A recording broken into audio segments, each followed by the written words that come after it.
ಹರಿ ಓಂ. ಆಪಾದಮೌಳಿಪರ್ಯಂతం ಗುರುಣಾಂ ಆಕೃತಿಂ ಸ್ಮರೇತ್ ತೇನ ವಿಘ್ನಾಃ ಪ್ರಣಶ್ಯಂತಿ ಸಿದ್ಧಂತಿ ಚ ಮನೋರಥಾಃ. ಶ್ರೀ ಗುರುಭ್ಯೋ ನಮಃ. ಪರಮಗುರುಭ್ಯೋ ನಮಃ. ಶ್ರೀಮದಾನಂದತೀರ್ಥಭಗವತ್ಪಾದಾಚಾರ್ಯ ಗುರುಭ್ಯೋ ನಮಃ. ಮನ್ಮನೋಭೀಷ್ಟವರದಂ ಸರ್ವಾಭೀಷ್ಟಫಲಪ್ರದಂ ಪುರಂದರಗುರುಂ ವಂದೇ ದಾಸಶ್ರೇಷ್ಠಂ ದಯಾನಿಧಿಂ. ವಿದ್ಯಾವಿನಯಸಂಪನ್ನಾನ್ ಶಾಂತಾದಿಗುಣಬೃಂಹಿತಾನ್ ಸತ್ಶಾಸ್ತ್ರಪ್ರವಚನಾಸಕ್ತಾನ್ ಏಳಮಿಲಾರ್ಯಾನ್ ಗುರೂನ್ ಭಜೆ. ಪೃಥ್ವೀಮಂಡಲಮಧ್ಯಸ್ಥಾಃ ಪೂರ್ಣಬೋಧಮತಾನುಗಾಃ ವೈಷ್ಣವಾಃ ವಿಷ್ಣುಹೃದಯಾಃ ತಾನ್ ನಮಸ್ತೆ ಗುರೂನ್ ಮಮ. ಹರಿ ಓಂ. ಶ್ರೀ ಶಾಪಾಹಿ. ಶ್ರೀ ಪುರಂದರದಾಸರು ರಚಿಸಿದ ಅನಂತಕೋಟಿ ಬ್ರಹ್ಮಾಂಡ ನಾಯಕ ಎಂಬುದರಲ್ಲಿ ದ್ವಿತೀಯ ಭಾಗ ದೇವರ ರೂಪಚಿಂತನೆಯನ್ನು ಮಾಡುತ್ತಿದ್ದೇವೆ. ರೂಪಚಿಂತನೆಯಲ್ಲಿ ಭಗವಂತನ ನಿಲುವ ಭಂಗಿ, ಕುಳಿತ ಭಂಗಿ ಮತ್ತು ಮಲಗಿದ ಭಂಗಿಯನ್ನು ಚಿಂತಿಸುತ್ತಿದ್ದೇವೆ. ಭಗವಂತನದ ಈ ರೂಪಗಳನ್ನು 16 ಗಜ್ಜೆಗಳಿಂದ ಶ್ರೀ ಪುರಂದರದಾಸರು ತೋರಿಸಿದ್ದಾರೆ. ಕಮಲನಾಭ, ವೈಯಂತಿ, ವನಮಾಲ ಶೋಭಿತ, ಕೌಸ್ತುಭಭೂಷಿತ, ಸುವರ್ಣವರ್ಣ, ನವರತ್ನ ಕುಂಡಲಧಾರಿ, ಕಸ್ತೂರಿ ಶ್ರೀಗಂಧಲೇಪನ, ಗರುಡಾರೂಢ ಶೋಭಿತ, ಕಾಮಧೇನು, ಶ್ರೀವತ್ಸಲಂಚನ, ಕಲ್ಪವೃಕ್ಷ, ಚಿಂತಾಮಣಿ, ಕ್ಷೀರಾಬ್ಧಿಶಾಯಿ, ಶೇಷಶಾಯಿ, ವಟಪತ್ರಶಾಯಿ, ಖಗವಾಹನ, ದೇಶಕಾಲ ಗುಣಾತೀತ ಎಂಬುದು 16 ಗಜ್ಜೆಗಳು. ಪ್ರಸ್ತುತ 75ನೇದಾಗಿ ಖಗವಾಹನ ಎಂಬುದನ್ನು ಚಿಂತಿಸುತ್ತಾ ಇದ್ದೇವೆ. ಖಗವಾಹನ ಅಂದರೇನು? ಕಂ ಅಂದರೆ ಆಕಾಶ, ಗ ಅಂದರೆ ಗಮನ. ಇದರರ್ಥ ಆಕಾಶದಲ್ಲಿ ಸಂಚರಿಸುವ. ಇವನನ್ನು ಗರುಡ ಎಂದು ಸಾಮಾನ್ಯವಾಗಿ ಹೇಳುವುದುಂಟು. ಆದರೆ ಚರಾಚರ ವಾಹನ ಎಂದು ಬಿಡಿಸಿದಾಗ ಆಕಾಶ ಮಾರ್ಗದಲ್ಲಿ ಚಲಿಸುವ ಸೂರ್ಯನೂ ಆಗಬಹುದು, ಚಂದ್ರನೂ ಆಗಬಹುದು, ಅನಂತ ಸಂಖ್ಯಾಕ ನಕ್ಷತ್ರವೂ ಆಗಬಹುದು, ಗರುಡನೂ ಆಗಬಹುದು, ಪುಷ್ಪಕ ವಿಮಾನವೂ ಆಗಬಹುದು.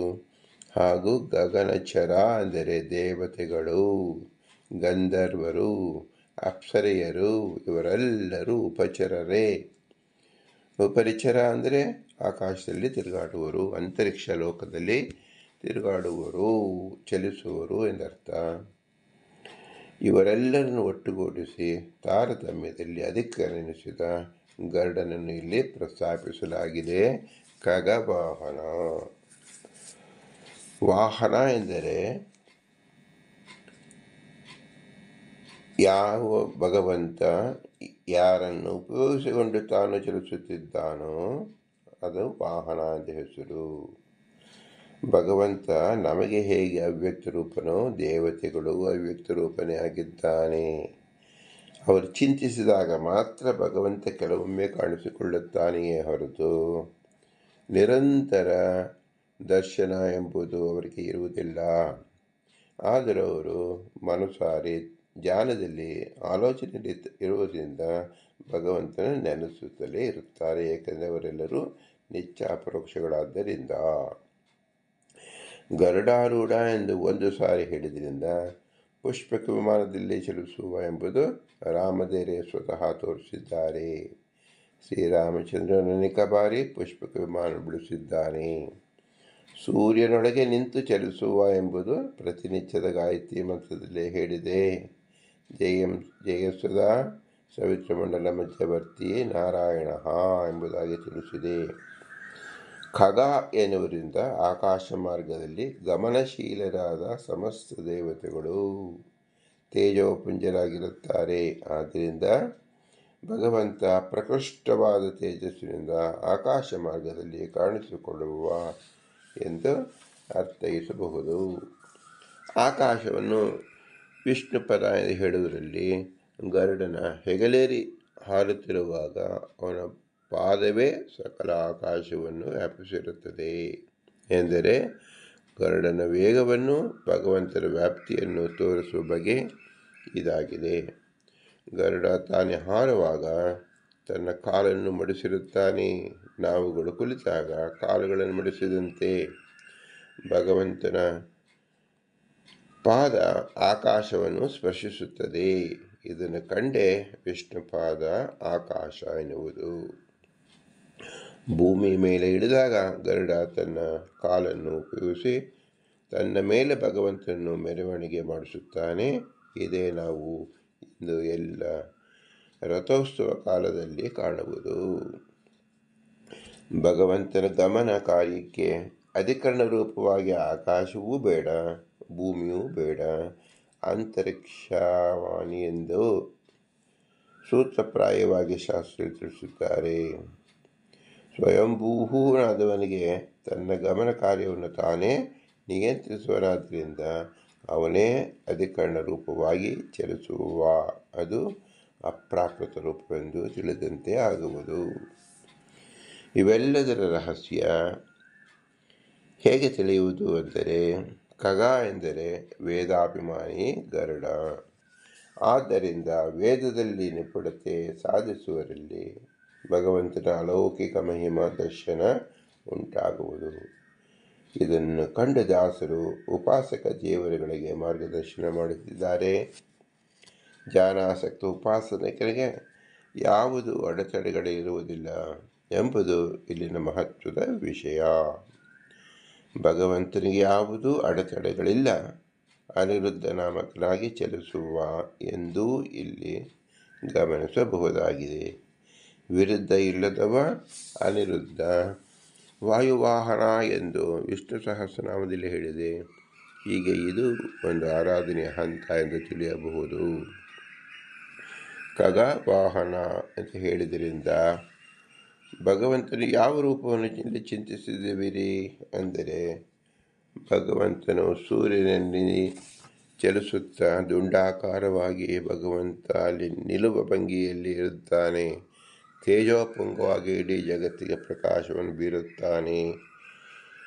ಎಲ್ಲರೂ ಆ ತೇಜಸ್ಸನ್ನು ನೋಡುತ್ತಾರೆ ಹೊರತು ಅವನ ನಿಂತ ಭಂಗಿಯನ್ನು ಕಾಣುವುದೇ ಇಲ್ಲ. ಇದನ್ನು ಮೊಟ್ಟ ಮೊದಲಿಗೆ ಕಂಡವರು ನಮ್ಮ ವಿಶ್ವಾಮಿತ್ರ ಋಷಿಗಳು.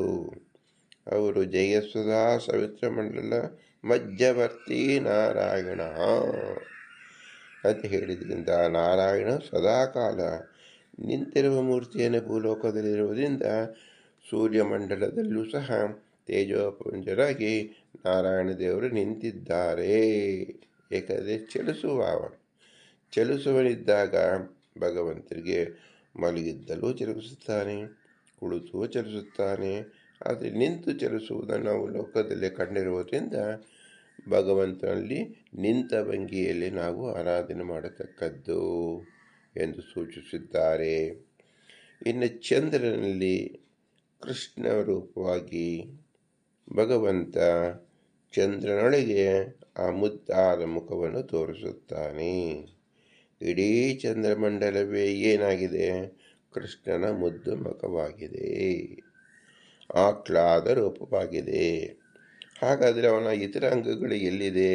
ಇತರ ಅಂಗಗಳು ಅವ್ಯಕ್ತವಾಗಿ ಎಲ್ಲವೂ ಇದ್ದರೂ ಇಡೀ ಚಂದ್ರಮಂಡಲ ಸೂರ್ಯಮಂಡಲಕ್ಕಿಂತ ಅತಿ ದೂರದಲ್ಲಿರ್ತಕ್ಕಂಥದ್ದು, ಅತಿ ವಿಸ್ತಾರವಾಗಿರ್ತಕ್ಕಂಥ ಚಂದ್ರಮಂಡಲ. ಆ ಇಡೀ ಚಂದ್ರಮಂಡಲವೇ ಭಗವಂತನ ಮುಖದರ್ಶನವಾಗಿದೆ. ಇದರಿಂದಲೇ ಅನೇಕ ಜ್ಞಾನಿಗಳು ಭಗವಂತನ ಮುಖವನ್ನು ನಾವು ಅವ್ಯಕ್ತ ರೂಪವಾಗಿರುವುದರಿಂದ ಯಾವುದಕ್ಕೆ ನಾವು ಸಾದೃಶ್ಯವನ್ನು ಕೊಡಬಹುದು ಅಂತ ತಿಳಿಸಿದಾಗ ಚಂದ್ರನನ್ನು ಉದಾಹರಿಸುತ್ತಾರೆ.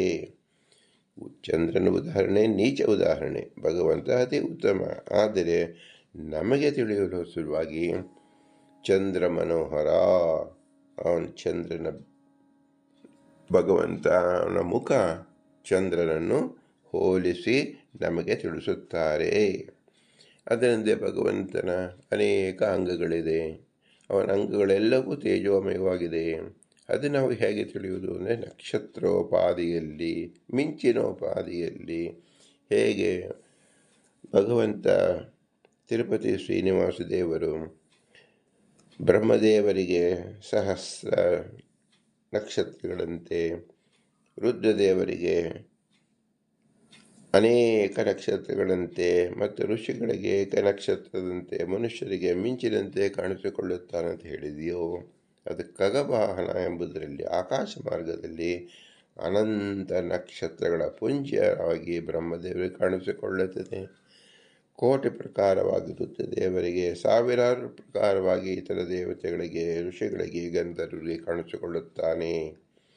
ಆದ್ದರಿಂದ ಅನಂತ ಸಂಖ್ಯೆಯ ನಕ್ಷತ್ರಗಳು ಆಕಾಶ ಲೋಕದಲ್ಲಿ ನಾವು ಕಾಣಬಹುದು. ಇದೆಲ್ಲವೂ ಭಗವಂತನ ಆಶ್ರಯದಲ್ಲಿ ಇರತಕ್ಕಂಥದ್ದು. ಭಗವಂತನ ನೇತ ಆಯಾ ಜೀವರು ಆ ಲೋಕದಲ್ಲಿ ವಾಸ ಮಾಡುತ್ತಿದ್ದಾರೆ.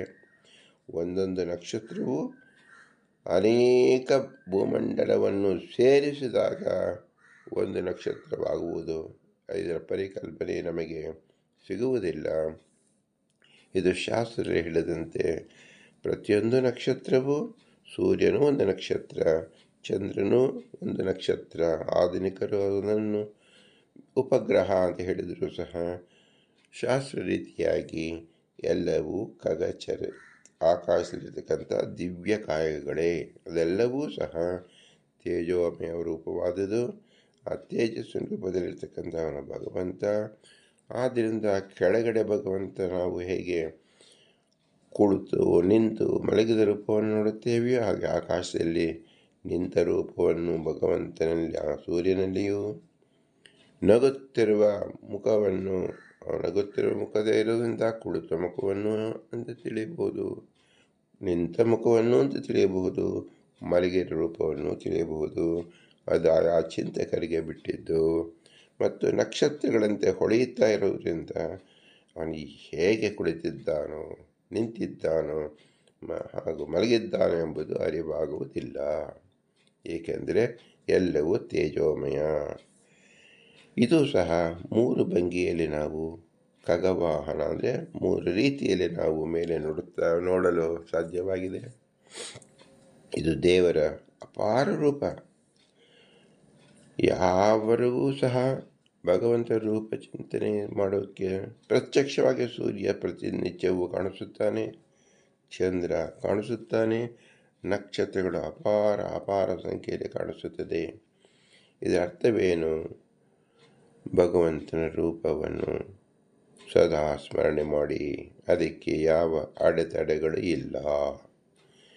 ಇದನ್ನು ನಮಗೆ ಕಣ್ಣಿಗೆ ಕಾಣುವಂತೆ ಮಾಡತಕ್ಕಂಥ ಯಾವುದು? ಖಗವಾಹನ ಅಂದರೆ, ಖಗ ಅಂದರೆ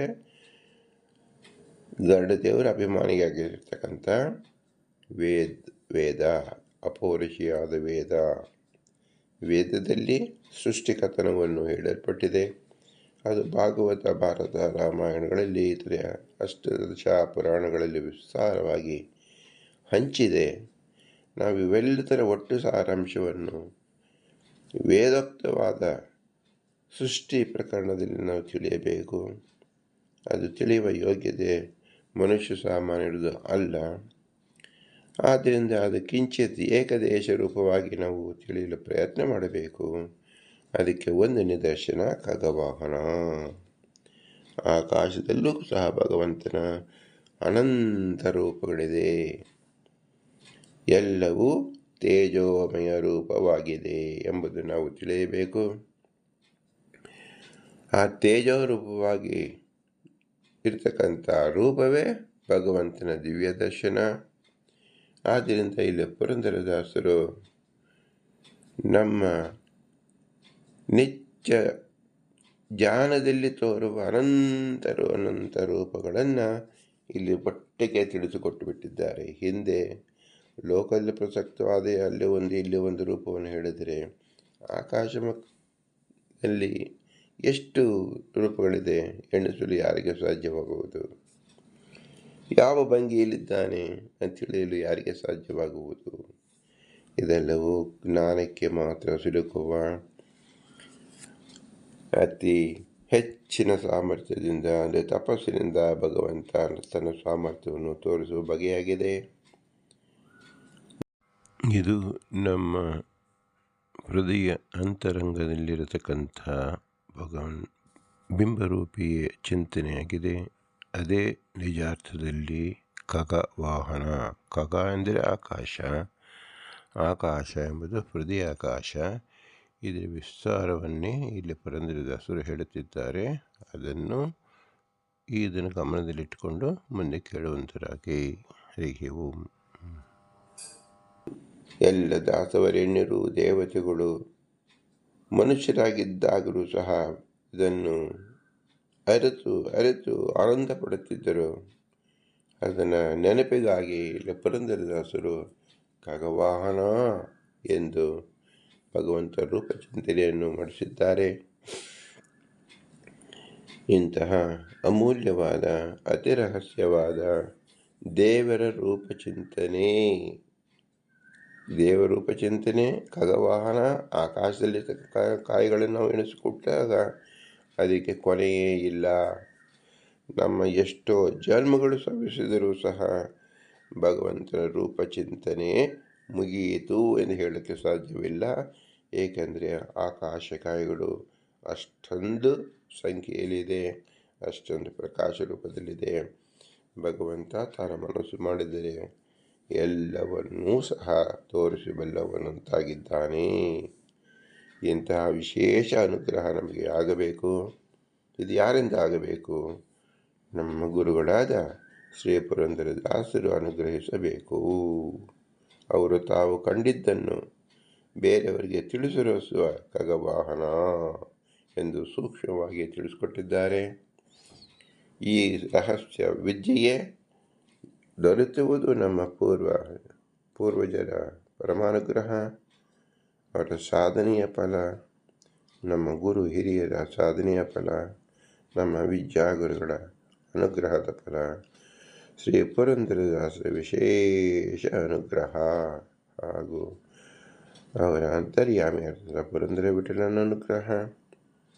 ಇವೆಲ್ಲಕ್ಕೂ ಮುಖ್ಯವಾಗಿ ಭಾರತೀಯ ರಮಣ ಶ್ರೀ ಮೂಲ ಗುರುಗಳಾದ ಶ್ರೀ ಮಧ್ವಾಚಾರ್ಯ ವಿಶೇಷವಾದ ಅನುಗ್ರಹ. ಕಲಿಯುಗದಲ್ಲಿ ಅವತಾರ ಮಾಡಿ 37 ಸುಪ್ರಸಿದ್ಧ ಗ್ರಂಥಗಳನ್ನು ಮಾಡಿ ಅವರ ಪ್ರತಿಯೊಂದು ಅಕ್ಷರವೂ ಸಹ ಎಲ್ಲಿ ನಾವು ಕಾಣಬೇಕು? ಆಕಾಶ ಮಾರ್ಗದಲ್ಲಿ ಕಾಣಬೇಕು. ಯಾವ ರೂಪದಲ್ಲಿ ಕಾಣಬೇಕು? ತೇಜೋ ರೂಪದಲ್ಲಿ ಕಾಣಬೇಕು. ಆದ್ದರಿಂದ ಅದನ್ನು ತಿಳಿಯುವ ಭಾಗ್ಯ ಹೇಗೆ? ಅದೇ ರೂಪಚಿಂತನೆ. ಸರ್ವ ಮೂಲದಲ್ಲಿರ್ತಕ್ಕಂಥ ಪ್ರತಿಯೊಂದು ಅಕ್ಷರವೂ ಭಗವಂತನ ರೂಪವೇ. ಪ್ರತಿಯೊಂದು ಅಕ್ಷರದ ಅರ್ಥವೂ ಭಗವಂತನ ರೂಪವೇ. ತಾತ್ಪರ್ಯವನ್ನು ತಿಳಿಸುವ ಬಗೆ ಹೇಗೆ? ಅದನ್ನು ಶ್ರೀ ಪುರಂದರ ತೋರಿಸಿರುತ್ತಾರೆ. ಆದ್ದರಿಂದ ಇಂತಹ ಶ್ರೇಷ್ಠ ರಹಸ್ಯ ವಿದ್ಯೆಯನ್ನು ಅರಿಹಿತ ಶ್ರೀ ಪುರಂದರದಾಸರಿಗೆ ಮತ್ತು ಭಾರತೀಯ ರಮಣ ಮುಖ್ಯ ಪ್ರಾಣ ಇವರ ಅಂತರ್ಗತ ಲಕ್ಷ್ಮೀನಾರಾಯಣ ಕುಲದೇವತೆ ಲಕ್ಷ್ಮೀ ವೆಂಕಟರಮಣನಿಗೆ ಎಲ್ಲರಿಗೂ ಸೇರಿ ಒಟ್ಟಿಗೆ ಅಲ್ಪರಾದ ನಾವು ಭೂಯಿಷ್ಠಾಂತೆ ನಮಃ ಉಕ್ತಿಂ ವಿಧೇಮ, ಭೂಯಿಷ್ಠಾಂತೆ ನಮಃ ಉಕ್ತಿಂ ವಿಧೇಮ, ಭೂಯಿಷ್ಠಾಂತೆ ನಮಃ ಉಕ್ತಿಂ ವಿಧೇಮ ಎಂದು ಹೇಳಿ ವಿನಮ್ರಿಸೋಣ. ಭಗವಂತನ ತನ್ನ ತೇಜೋರೂಪವಾದ ಆಕಾಶ ಕಾಯದಲ್ಲಿ ಮೆರೆಯುತ್ತಿರುವ ಅನಂತ ರೂಪಗಳ ದರ್ಶನ ಭಗವಂತನೇ ಮಾಡಿಸಲಿ ಎಂದು ಬೇಡಿಕೊಳ್ಳೋಣ. ಭಾರತೀಯ ರಮಣಕ್ಕೆ ಪ್ರಾಣಾಂತರದ ಶ್ರೀಕೃಷ್ಣಾರ್ಪಣಮಸ್ತು. ಹರಿ ಓಂ, ಹರಿ ಓಂ, ಹರಿ ಓಂ.